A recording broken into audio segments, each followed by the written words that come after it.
Hello everyone, कैसे हैं आप सब। आई होप आप सब अच्छे होंगे। और मैं हूं निधि पांडे फ्रॉम मिता.com और आज मैं लेकर आई हूं आपके लिए very important chapter that is acids base and salts.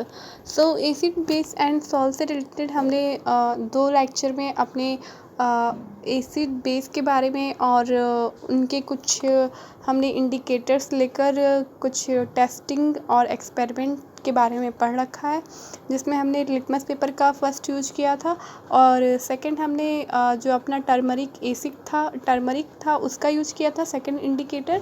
And third indicator हमारा क्या था, चाइना रोज़। ठीक है, तो इन सब से हमने एक्सपेरिमेंट कर लिया था। एंड देन हमने न्यूट्रलाइजेशन जो हमारा नेक्स्ट टॉपिक था, हमने सेकंड वीडियो में उसको भी डिस्कस किया था। तो आपने अगर जो लेक्चर नंबर फर्स्ट और लेक्चर नंबर 2 नहीं देखा है अभी तक, तो आप उसे जाकर देख सकते हैं।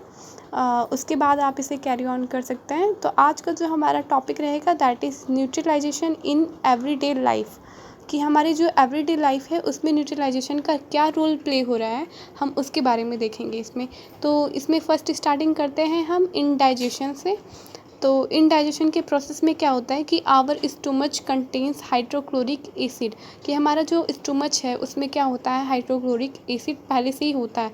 It help us to digest food, और वो क्या करता है हाइड्रोक्लोरिक एसिड, वो फूड को डाइजेस्ट करने पे हेल्प करता है। As you have learned in chapter 2, जैसे कि हमने चैप्टर 2 में इतना ब्रीफ से इसके बारे में पढ़ रखा था, स्टोमच के अंदर का सारा पार्ट। तो आप मुझे ये बताएंगे कि अगर जो आपने मेरा बनाया हुआ चैप्टर 2 का अगर जो वीडियो आपने देखा होगा लेक्चर, तो आप ये बताइए कि स्टोमच के इनर पार्ट में जो लेयर होती है उसे क्या कहते हैं, राइट। तो कमेंट बॉक्स में आप इसे कमेंट करके ज़रूर बताना कि स्टोमच के इनर पार्ट को क्या कहते हैं।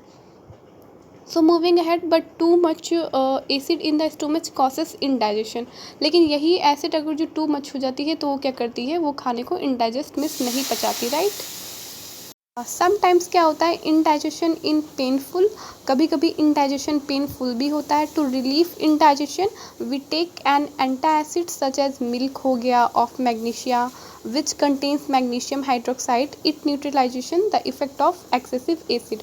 तो जैसे कि मैंने अबव आपको टॉपिक जब मैग्नीशियम एसिड के बारे में मैंने आपको पढ़ाया था, दैट इज़ योर एसिड। जब मैंने एसिड की स्टार्टिंग की थी पढ़ाना, आपके कुछ कॉमन एसिड के बारे में मैंने आपको बताया था कि मैग्नीशियम हाइड्रोक्साइड आपका क्या होता है, बेस होता है आपका, राइट, बेस होता है ये। और हमारे स्टोमच में क्या होता है, एसिड प्रेजेंट होता है। तो ये बेस अंदर जाके क्या करता है, एसिड के साथ मिलकर ये क्या कर देता है, हमारा जो एसिड जो बढ़ा हुआ होता है उसे क्या करता है, न्यूट्रलाइजेशन कर देता है। ठीक है, दोनों बेस और एसिड मिलके न्यूट्रलाइजेशन हो जाते हैं। जैसे कि आप कभी इनो या डाइजिन लेते हैं तो उसमें क्या होता है, मिल्क ऑफ मैग्नीशिया होता है, मीन्स मैग्नीशियम हाइड्रोक्साइड होता है, राइट। और मैंने ये भी बताया था कि बहुत जिनके पास नॉलेज होती है वो मिल्क ऑफ मैग्नीशिया कह देते हैं डॉक्टर को, इनो या डाइजिन की तरह कहते हैं मिल्क ऑफ मैग्नीशिया दे दो, तो वो डॉक्टर क्या करते हैं, उन्हें मिल्क ऑफ मैग्नीशिया दे देते हैं, जिससे भी क्या होता है, उनका जो पेट में जो पेन होता है वो भी क्या होता है, उनसे उनको रिलीफ मिल जाता है, राइट। फिर हम अपने नेक्स्ट टॉपिक पे आते हैं, दैट इज़ एंट बाइट। ठीक है, तो हम एंट बाइट पे आ रहे हैं। ये क्या है कि व्हेन एंट बाइट्स होता है, जब हम कभी मतलब एंट बाइट्स का मीन्स आप समझ सकते हैं, कोई भी चीज़ चींटी के बाइट्स की हम यहाँ पर बात कर रहे हैं कि वो जब कोई बाइट्स लेती है, ठीक है, तो it injects the acidic liquid formic acid into the skin. तो वो क्या करता है कि वो जो है एक एसिडिक लिक्विड फॉर्मिक एसिड जिसे हम कहते हैं वो रिलीज़ करती है। ठीक है, the effect of the acid can be neutralized by rubbing moist baking soda, sodium जिसे हम हाइड्रोजन कार्बनिक कहते हैं, और calamine solution which contains zinc carbonate. तो वो क्या होती है कि मीन्स जब चींटी कभी आपको कभी चींटी ने काटा होगा, ठीक है, आपने तब देखा होगा, तो आपकी स्किन पे क्या होता है कि एक एसिडिक लिक्विड होती है फॉर्मिक एसिड, वो क्या होती है, वो रिलीज हो जाती है। उसके इफेक्ट से क्या होता है कि न्यूट्रलाइज्ड हो जाता है। ठीक है, अब आप जब उसे रब करते हो तो क्या होता है कि वहाँ पर आप या तो कोई सोडियम आप लगा सकते हो, क्या हाइड्रोजन कार्बोनेट लगा सकते हो, या फिर कैलामाइन सॉल्यूशन लगा सकते हो, जिंक कार्बोनेट का यूज कर सकते हो। उससे क्या होगा कि आपको फिर वहाँ पर क्या होता है, रिलीफ मिलता है। ठीक है, और जो चींटी का जो बाइट होता है, मीन्स जब वो आपकी स्किन पे जब कभी चींटी आपको काटती है तो वो कौन सा एसिड रिलीज करती है, फॉर्मिक एसिड, राइट। सो ये हो गई एक एंटीबायोट के बारे में हमारी टॉपिक। नेक्स्ट जो टॉपिक है वो है सॉइल ट्रीटमेंट, ठीक है, कि सॉइल ट्रीटमेंट कैसे होता है। तो excessive use of chemical fertilization makes the soil acidic. कभी कभी क्या होता है कि जो फर्टिलाइजर्स होते हैं वो जो होते हैं, फर्टिलाइजर्स मीन्स हम फर्टिलाइजर्स की बात करें तो ये वो होते हैं कि हम कह दें किसानों का जो हेल्प करते हैं, ठीक है, जो खेती वगैरह इन सब की जो हेल्प करते हैं उन्हें हम फर्टिलाइजर्स कहते हैं, राइट। इन सभी में जो तो कुछ ऐसे इंसेक्ट्स छोटे छोटे होते हैं जो आपके सॉइल में क्या करते हैं, एसिडिक केमिकल एक रिलीज़ करते हैं, उन्हें हम फर्टिलाइजर्स कहते हैं, राइट। जो कि फार्मर्स की बहुत हेल्प आता है। Plants do not grow well when the soil is either too acidic और टू बेसिक, और ऐसी कंडीशन आएगी जबकि सॉइल क्या हो जाए आपका, बहुत ही ज़्यादा एसिडिक हो जाए या बहुत ही ज़्यादा बेसिक हो जाए तो आपका प्लांट्स कभी भी ग्रो नहीं करेगा। When the soil is too acidic हो जाए तो it is treat with the basic like quick lime हो गया, कैल्शियम ऑक्साइड हो गया, या स्लैक्ट लाइम, आप कैल्शियम हाइड्रोक्साइड जिसे कहते हैं वो यूज़ कर सकते हो जब टू मच एसिड हो जाए उस कंडीशन में। और if the soil is basic हो जाए तो ऑर्गेनिक मैटर जैसे कंपोस्ट हो गया इज़ एडेड टू, आप उसमें कर सकते हो, एंड ऑर्गेनिक मैटर वो रिलीज हो जाए तो which neutralize the basic nature of the soil. तो जिससे क्या होगा, एक ऑर्गेनिक मैटर रिलीज होगा और वो क्या करेगा, वो न्यूट्रलाइज कर देगा आपके, मीन्स बेसिक और एसिड दोनों को न्यूट्रलाइजेशन कर देगा, राइट। सो आपको सॉइल ट्रीटमेंट समझ में आ गया कि इसमें क्या होता है, कुछ फर्टिलाइजर्स होते हैं पहले से ही जो कि आपके सॉइल में प्रेजेंट होते हैं, जिससे क्या होता है कि एसिड और बेस वो जो है आपका एक मिक्सचर में बना रहता है, राइट, सेम रेशियो में। हम कहें ज़्यादा मच आपके सॉइल के लिए एसिडिक भी नहीं अच्छा है, और ज़्यादा मच आपके सॉइल के लिए बेसिक भी नहीं अच्छा है, ठीक है। तो उसके लिए आप कुछ केमिकल को भी यूज़ कर सकते हो।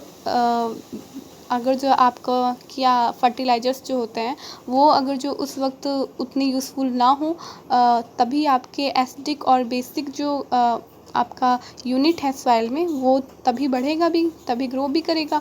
उसके लिए आपको क्या करना पड़ेगा, अलग से जो केमिकल होते हैं, कुछ कैल्शियम एसिडिक केमिकल आपके जैसे कैल्शियम ऑक्साइड, हाइड्रोक्साइड, ये सभी हो गए, और कुछ बेसिक चीज़ों को आप यूज़ कर सकते हो, राइट।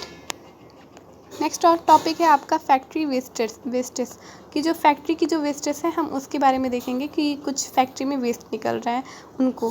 तो the waste of many factories contains acid. कुछ फैक्ट्रीज में क्या होती हैं कि एसिड्स कंटेन्स होती हैं, जैसे कि आपका हो गया if they are allowed to flow in the water bodies the acid will kill fish and other organism. तो कभी कभार क्या होता है कि आपके वाटर में फ़्लो होके एक जो उनके साथ बॉडीज़ होती है, डेड बॉडीज़ हम कह लें, या कुछ एसिड फिश वगैरह हो गए, वो एसिड रिलीज़ करते हैं वो सभी, और कुछ ऑर्गेनिज्म वो सभी आपके वाटर में फ़्लो होकर आती हैं, right. So the factory waste are therefore neutralized by adding basic substance. तो जो फैक्ट्री का जो वेस्ट होता है वो न्यूट्रलाइज्ड कहाँ पर होता है, आपके बेसिक सब्सटेंस को मिलाकर उसमें क्या होता है आपका बेसिक सब्सटेंस ऐड करके न्यूट्रलाइज्ड होता है, ठीक है, जो फैक्ट्री की वेस्ट होता है। सो ये है फैक्ट्री के वेस्टेज की, उनके वेस्टेज क्या होते हैं, सारे रिवर में जाते हैं, ठीक है।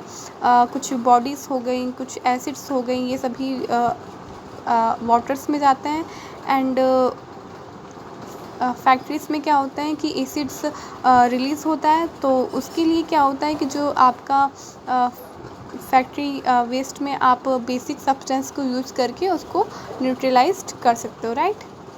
सो ये आपका चैप्टर का एंड था। एंड नाउ आपके कुछ कीवर्ड्स हैं जैसे एसिड हो गया, एसिडिक हो गया, बेस हो गया, बेसिक इंडिकेटर और न्यूट्रलाइजेशन, एंड देन आपका सॉल्ट। तो ये सभी आपके टॉपिक से रिलेटेड है जिसके बारे में हमने आज दो डिस्कस कर रखा है। एंड फिर भी अगर जो आपको इस चैप्टर में एनी डाउट, एनी क्वेरी हो तो आप कमेंट बॉक्स में कमेंट करके ज़रूर पूछ सकते हो। And then thanks so much video देखने के लिए। लाइक करें, शेयर करें और सब्सक्राइब करें। Thank you so much.